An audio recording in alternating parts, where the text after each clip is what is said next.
Welcome to the channel, guys. So today's video is going to be about something that I've seen a lot of decline in, where it's not really around much like it was back in about 2010 to 2014 when it was at its peak. And this is just from looking at CCS catalogs and going on to different brand websites to see what really is still around. There's a couple of brands that are still doing this, but as far as the mass quantity that we had many, many years ago, it seems like it's pretty much died off. And what I'm talking about is the board technologies that damn near every brand used to have. And it's just something that I wanted to ask in this video is, was it really a gimmick that you guys thought was something that could really help skateboarding? Or was it something that really was a huge impact in skateboarding? Because a lot of technologies were a lot more expensive compared to their just regular 7-ply counterparts. And for any of you guys that used to watch my channel many years ago, I used to work at Zoomies, and I wrote out an entire deck and skateboard product knowledge packet because I used to think a lot like you guys. For certain people, there was the memes of, oh, you're buying wheels, you want me to grip that for you? I used to know a couple people like that, and it was something that I would laugh at because it's like, you shouldn't be behind the skateboard case if that's what you're really thinking, or if that's as much as you know. And to give everyone the best chance to be able to help the customers. And because I used to help with a skate shop, it's called Wood Pushers, back in 2006 to 2010-ish era. I used to go in there all the time. I helped with their startup as far as getting the building painted, get the cases put in, make sure that all the product was in the right place, hang the boards, and just used to hang out in there. So if anybody had any questions, the owner, if she didn't know something, she'd be able to refer to me, and I'd be able to help the customer the best way possible to give the skate shop a best chance to continue to survive. Unfortunately, the shop is no longer around.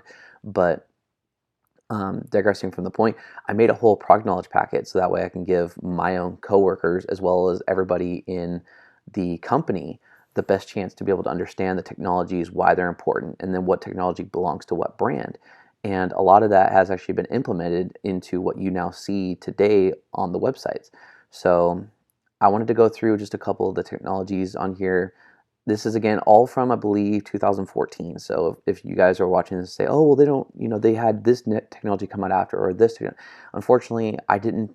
As soon as I quit working at Zoomies, I pretty much really stopped writing down stuff like this because, one, it wasn't any more importance to me to be able to have this, packet around, because everybody else would hopefully be able to keep up with it.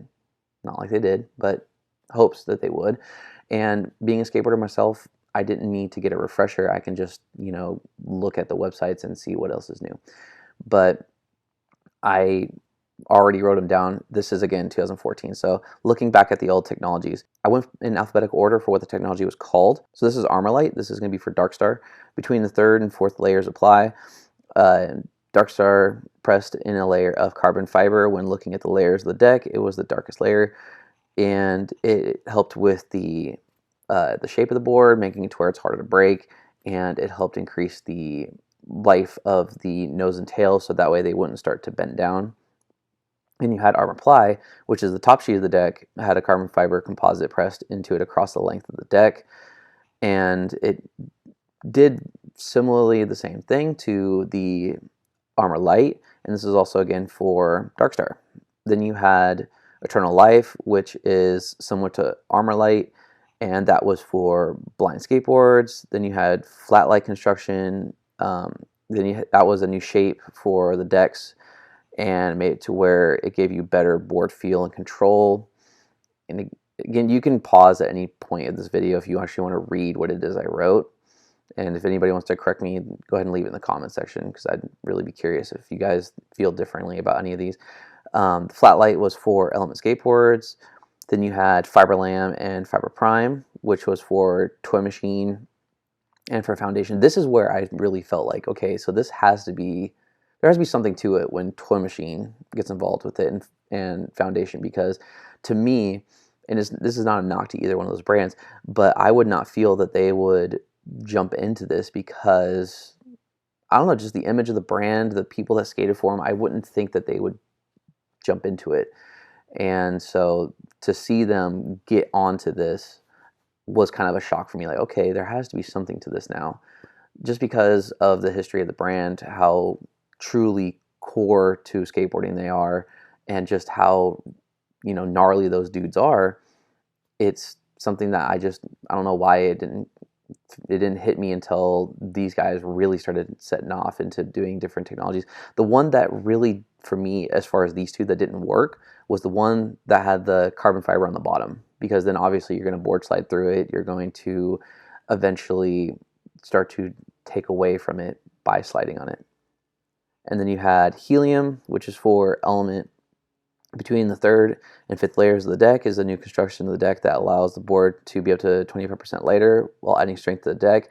And 5 hollow air chambers are built within the board from nose to tail.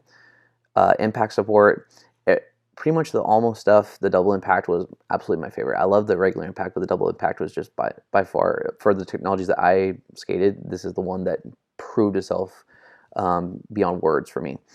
So for just regular impact on the graphic of the board where the trucks are mounted, a carbon fiber deck is pressed into the bottom plywood layer, and it allows for the pressure of impact to be dispersed throughout the entire board. Then you had double impact, which was that same thing, but on the top layer, instead of it being 7 layers of, or 7 ply board, the 7th layer on the top was carbon fiber going from nose to tail, and it made it lighter, made it stronger, allowed for a little bit more of a forgiving flex, but also it kept it stiff when needed to be. And I loved these boards. I once broke a board on the top and the bottom and still skated it for 3 weeks because it was just that strong, and the carbon fiber really kept it together really, really well. I'm talking even skating down stuff. I loved that board technology. Then you had the ligament, which is technology that has 3 1.5-inch wide stripes of carbon fiber between the third and fourth layers of the board. And the stripes are placed one on each side and one in the middle. And with the construction of the board, has a spraying effect and adds inches to the height of tricks. Again, that's just variant between people, and it makes it to where the boards are stronger. So this is for Powell. Moon Pop, which was for Alien Workshop, technology that add extra pop to the skater's trick while adding impact resistance to the deck, kind of like Arbon Ply. And then you had P2, which is the only one I really see still around as far as throughout a lot of different brands. And much like Moon Pop and Armor Light, technology adds spring-loaded pop, and that's from Mark Appleyard himself, to the deck while adding strength and resistance. It's on the top layer of the board. So this one was for Flip, Zero, Creature, Plan B. There's probably more out there, but again, this is 2014. I don't know this. Pro Light, which is for Plan B. This technology focuses on the glue that is used to connect the plywood layers, the deck together, instead of either the shape or additional technology to the deck. And the standard glue that is used and military spec glue that is used on rifles to put into decks to add strength to the board. Because this less glue is used, the deck becomes lighter. I don't know how much that really was true, but I knew a lot of people that swore by him.